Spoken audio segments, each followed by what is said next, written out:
queridos. Esto es Enfoque Médico, el programa oficiado por el Colegio de Médicos Distrito 2 desde hace más de 17 años. Y hace muchos años venimos hablando de los riesgos que implica el ejercicio de la profesión médica. Hoy quisimos consultar a un hombre que de amplia experiencia en los hospitales, en la guardia de los hospitales y en el contacto directo con aquellos médicos que recién se inician en el trabajo profesional. El doctor Francisco Di Iorio, a quien le agradecemos que nos haya recibido. Doctor, muchas gracias. ¿Qué tal? Buen día. Bueno, los riesgos son muchos, ¿no?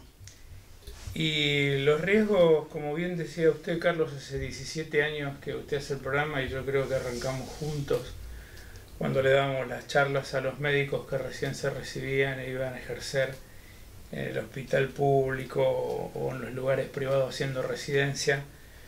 Y sí, creo que después de 17 años no hemos mejorado.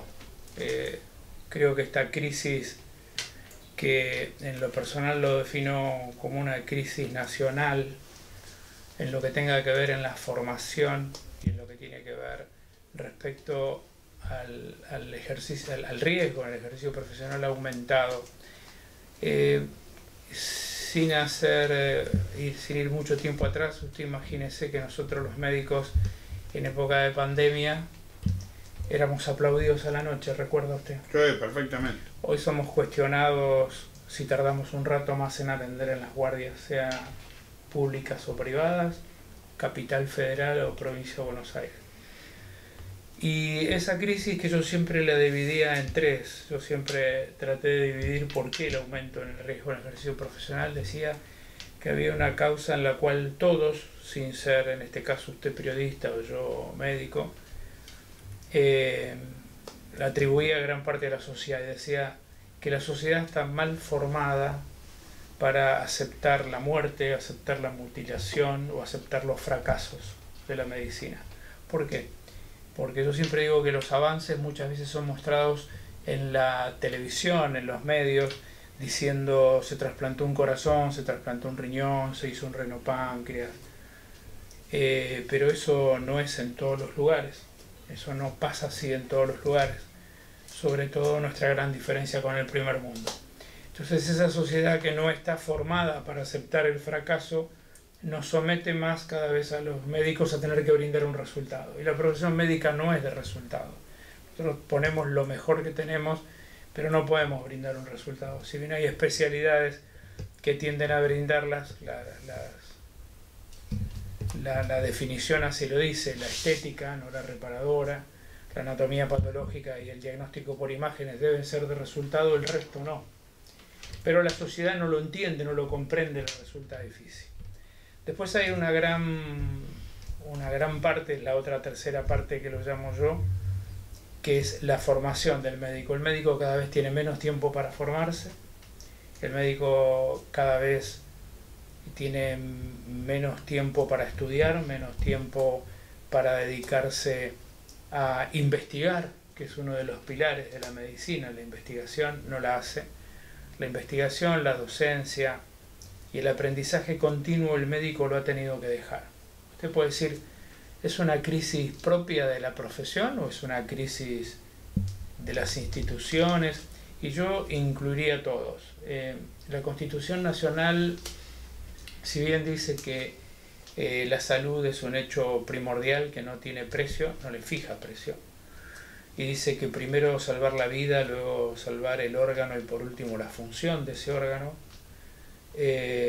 creo que las autoridades no han hecho hincapié, así como no hacen hincapié en una salud privada, una salud pública de excelencia, una educación pública, te lo digo por conocimiento, usted y yo fuimos a escuelas, claro, por supuesto. Fuimos a escuelas y yo en el caso mío a universidades públicas. Orgulloso de haber pertenecido a una universidad pública, hoy formo parte de una universidad privada en la cual trabajo como profesor adjunto y le puedo asegurar que es muy difícil de hacer comprender a los jóvenes que recién se inician de los problemas a los cuales van a tener que acostumbrarse. Y la última parte de esto, que así como hablamos es que es una crisis social, hay una crisis también en las demás profesiones. Fíjese usted que hoy La universidad sigue sacando médicos, sigue sacando abogados, y sigo diciendo de que la praxis, que somos los médicos los que estamos siempre cuestionados porque lo nuestro, como le decía, no es de resultado, es ciencia y arte, somos los más cuestionados dentro de las profesiones, y el litigar sin costas para la gente sigue siendo un interesante negocio. Claro, eso abre la puerta al litigio. Abre la puerta al litigio, a veces los médicos no sabemos hablar lo justo y necesario y hablamos de más, y a veces nosotros los propios médicos somos la puerta de ingreso para que los pacientes puedan ir a preguntar una segunda opinión porque no me gustó esta primera opinión del médico. Yo tengo que serle muy franco en una opinión personal, más de 40 años de profesión en esto.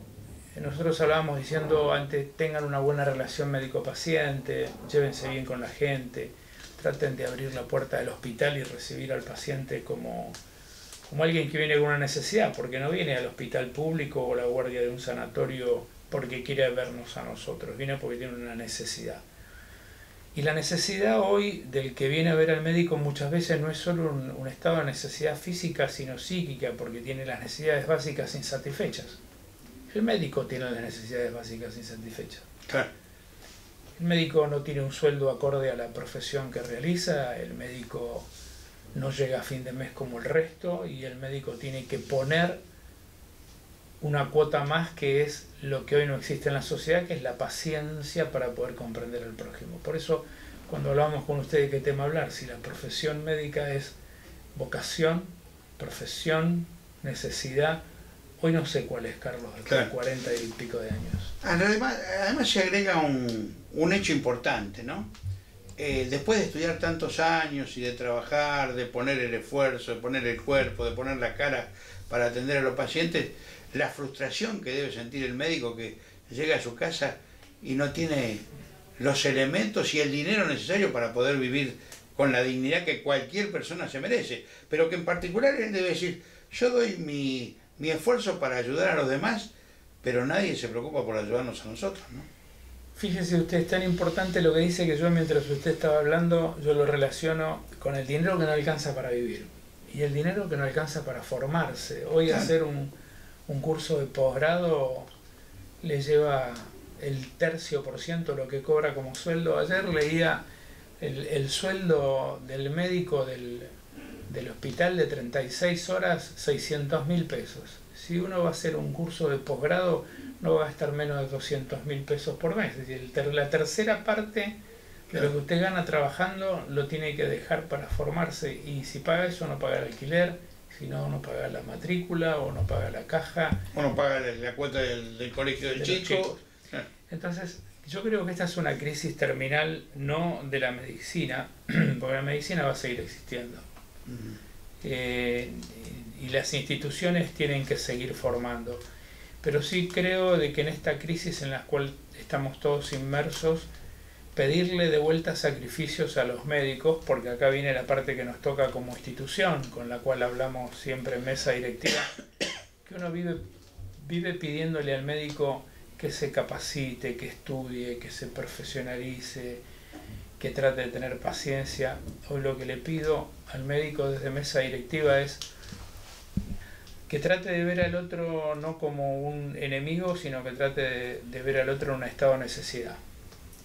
Entonces, el médico que abre la puerta del consultorio, tanto en lo privado como en el público, debe estar tranquilo de desarrollar una profesión digna que nos digna, porque usted, fíjese que yo hago medicina empresarial y hoy estuve trabajando antes de tener entrevista con usted como médico, y estaba haciendo un examen preocupacional a una chica ingeniera química que iba a trabajar de administrativa en una empresa. Entonces ese profesional que se formó como ingeniero, y le pregunté dónde, en la UTN, va a trabajar de administrativo en una empresa. O sea, no tiene ningún futuro de poder llegar a desarrollar, 33 años, de desarrollar lo suyo. Nosotros tenemos todavía esa posibilidad, tenemos que seguir buscando la metodología, la forma, y el llamado fundamental es a desarrollar y amar a la profesión por sobre todas las cosas, entendiendo que la medicina no es un fin, sino que es un principio, y que para los médicos debería ser un medio y no una necesidad. Bien, doctor, le propongo que hagamos una pausa, enseguida continuamos. A usted también, no se vaya, estamos en Enfoque Médico, el programa auspiciado por el Colegio de Médicos Distrito 2 de la provincia de Buenos Aires. Recuerde que este programa se emite, además de este momento que lo estamos estrenando, se repite en varias oportunidades durante la semana, se ve en la zona norte, en la zona oeste, en la zona sur del Gran Buenos Aires, en La Plata y alrededores, en la ciudad autónoma de Buenos Aires y por supuesto un resumen de lo que aquí hablamos en el periódico En la Mira. Pausa, enseguida volvemos.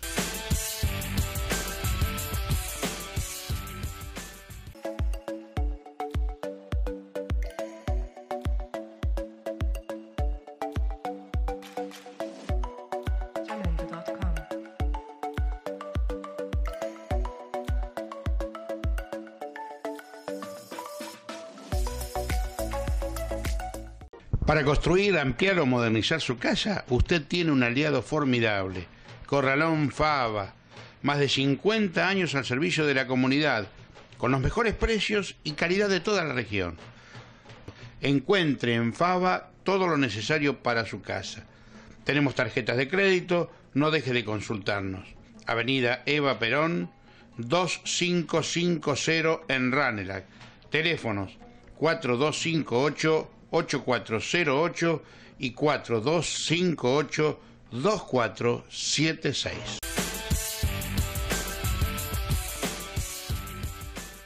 Continuamos en Enfoque Médico. Estamos dialogando con el doctor Francisco Di Iorio y realmente hablábamos fuera de cámara con la gente de la producción de lo importante que es que la comunidad esté enterada e informada de todo aquello que representa para el médico un gran esfuerzo.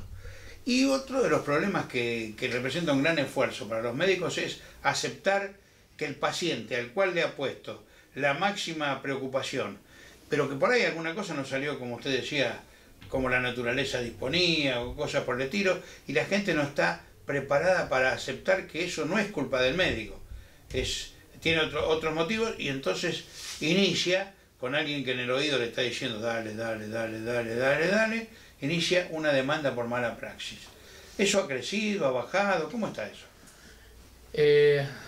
Hemos notado lógicamente en la época de pandemia que ha disminuido porque disminuyó la patología que ingresaba a los hospitales. Era todo muy circunscripto a la patología que estábamos viendo, que era ni más ni menos que patología respiratoria producto del COVID. Pero en este último año y medio se ha incrementado nuevamente, como quien dice, hemos tenido un incremento, y lo que más nos llama la atención, poderosamente la atención, es que se ha despersonalizado un poco. Yo hablo de despersonalización en la profesión cuando la relación médico-paciente se ha diluido un poco.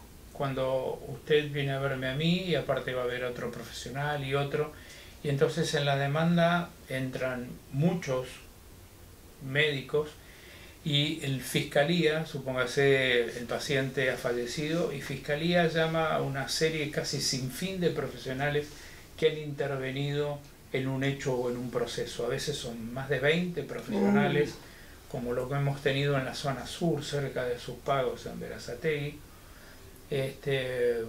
por un chiquito que no vale la pena hablar del caso, pero está demandada gente que hasta prácticamente lo había visto como asistentes sociales o como médicos que han tenido una relación momentánea como pediatras de un día. Era un chico que estuvo meses internado y que por patologías diversas no anduvo como pensamos los médicos que tiene que andar.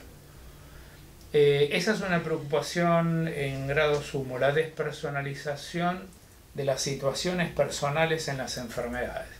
Antes lo veíamos al cirujano como jefe de equipo quirúrgico, o lo veíamos al traumatólogo, o lo veíamos al obstetra. ¿Por qué? Porque la gente está preparada a festejar en el momento del parto con un ramo de flores y no con un hecho que pueda pasar o complicarse en el canal o en el trabajo del parto, una cesárea, un chiquito que pueden hacer con una anoxia. Es decir, lo que hemos notado en este último tiempo es lo que nos está pasando a la sociedad. Estamos siendo disgregados, estamos siendo separados, es una impresión personal y es una opinión personal. Por lo tanto, este tiro de escopeta y llamar a todos a ver qué es lo que pasó en la atención de un chico hace que los médicos sigan haciendo medicina a la defensiva.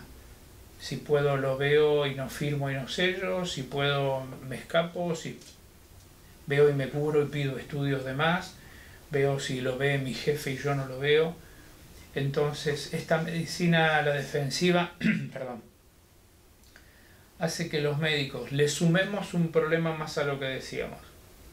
No tenemos el tiempo para formarnos, nos recibimos como pudimos, estudiamos en la universidad pública, nos sacrificamos, fuimos a un hospital que fuimos a buscar a los médicos para que nos enseñaran, pues los hospitales están despoblados de docentes autorizados, de profesores. Los sanatorios magramente tienen algún docente que se encarga de ellos, son gente que se está formando y la formación es absolutamente todo en medicina. Claro. Por lo tanto, si usted no forma en el pregrado, no forma en el cuarto año cuando ingresa al hospital y cuando está haciendo la práctica no está al lado de un docente de que lo esté llevando por el camino correcto, cuando terminó de formarse es un médico que continúa formándose. ¿Y cuándo termina de formarse para atender a un paciente? Cuanto más sé de todo lo que no sé. Además hay un detalle, usted corríjame si yo me equivoco. Yo me acuerdo que cuando uno venía antes al Hospital Fiorito, escuchaba que los médicos decían, sí, yo voy a estar en el servicio de tal doctor, porque es una eminencia, porque ya... Pero esos doctores han desaparecido todos. Todos los doctores que tenían una gran experiencia y que tenían la posibilidad de transmitir esa experiencia a los alumnos, o se han jubilado, o los han jubilado, o se han ido porque estaban hartos ya del maltrato y demás, ¿no? Mire, usted sin haber estado en la reunión que tuvimos acá con algún ministro de salud de la provincia, al cual le hicimos una propuesta muy interesante.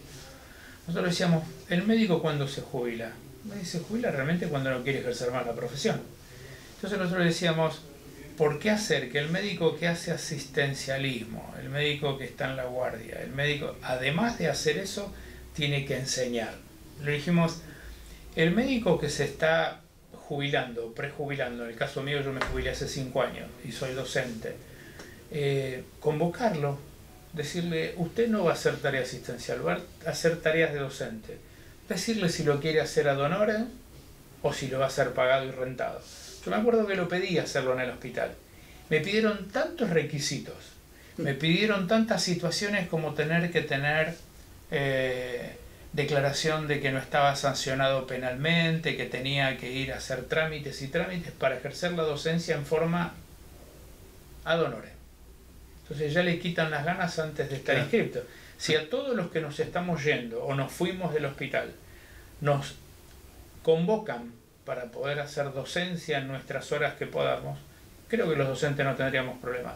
Yo tuve la suerte de tener a muy buenos docentes y traté de aprender, porque no siempre es el docente el que mejor enseña. Yo siempre digo que en el dúo enseñanza y aprendizaje yo puedo estar 1 hora hablándole a usted que si usted no quiere aprender le entra por un oído y le sale por el otro. El que aprende realmente es el que tiene ganas de aprender. Y yo creo que el que estudia medicina tiene ganas de aprender, porque se forma con la esperanza de poder ayudar al otro. No es que le entra por un oído y le sale por el otro. Las técnicas, las tácticas, cómo va a aplicar usted el conocimiento, cómo va a explicar usted la dinámica en la clase, si la va a hacer presencial, si la va a hacer por esta modalidad de computadora, la cual no comparto, pero bueno, es una decisión personal. Yo prefiero estar con el alumno y el paciente, si en lo posible, como en mi época, y poder hacer docencia en el lugar y en el momento. Creo que es la manera de aprender. Si esa es la posibilidad de volver a algunos orígenes, yo creo que deberíamos volver. Bien, bien. Doctor, yo le agradezco mucho que haya estado con nosotros, pero antes de irnos quiero señalarle que sería oportuno un mensaje suyo a la gente que lo está mirando, porque nosotros hemos hablado mucho de la zona sur del Gran Buenos Aires. Pero esto se ve en la zona norte y en la zona oeste. Y la problemática debe ser similar. Sin invadir la profesionalidad de los médicos que están trabajando allí, la situación debe ser común a todos, porque todos deben padecer la violencia, la falta de recursos, los sueldos bajos y demás. ¿Qué le diría a la gente de esos lugares para evitar que tenga conflicto con sus profesionales? Mire, yo trabajo en Capital... A ellos, dígale. Sí, cómo no. Yo trabajo en Capital Federal desde hace 30 años, una institución de primer nivel, y las necesidades de la gente son las mismas. Las necesidades son las mismas. La gente cuando viene a ver a un profesional es porque ha dejado de tener lo que conocemos con el nombre de salud para pasar a ser un enfermo. Y ese enfermo es un todo. Y cuando se enferma no se enferma un hígado, un riñón, un corazón, sino un todo. Y la manera de que el médico debe recibirlo es de la mejor manera, y también ha de ser el paciente el que ponga no solo el cuerpo, sino también la paciencia y la tranquilidad suficiente, que el que está del otro lado, el que se ha formado para ayudarlo, lo único que quiere es que a ese paciente le vaya bien. Yo creo que a ningún médico le interesa que al paciente no le vaya bien.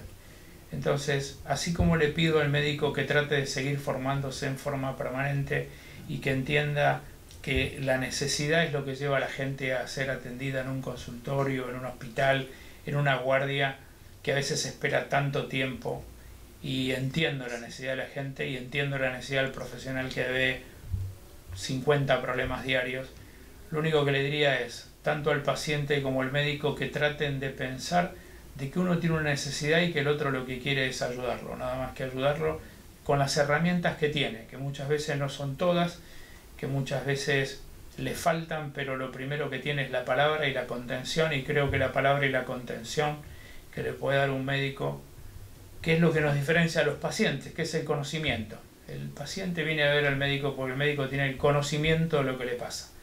Entonces, en esa relación médico-paciente y en el saber y en el conocimiento del médico, muchas veces radica que el paciente entre y se sienta confortable, y de que el paciente también lo esté. Muy bien. Todo dicho. El doctor Francisco Di Iorio, señores. Esto ha sido Enfoque Médico, el programa oficiado por el Colegio de Médicos Distrito 2 de la provincia de Buenos Aires. Mi nombre es Carlos Siniscalchi, y al agradecerles que nos hayan acompañado hoy, lo invito para que la semana próxima esté una vez más aquí con nosotros. En pantalla tiene los teléfonos, las direcciones de correo electrónico y correo postal, a las cuales puede hacernos llegar sus mensajes de salutación, sus preguntas, sus críticas, todo aquello que considere necesario, porque eso nos va a ayudar a seguir adelante. Hasta la semana próxima.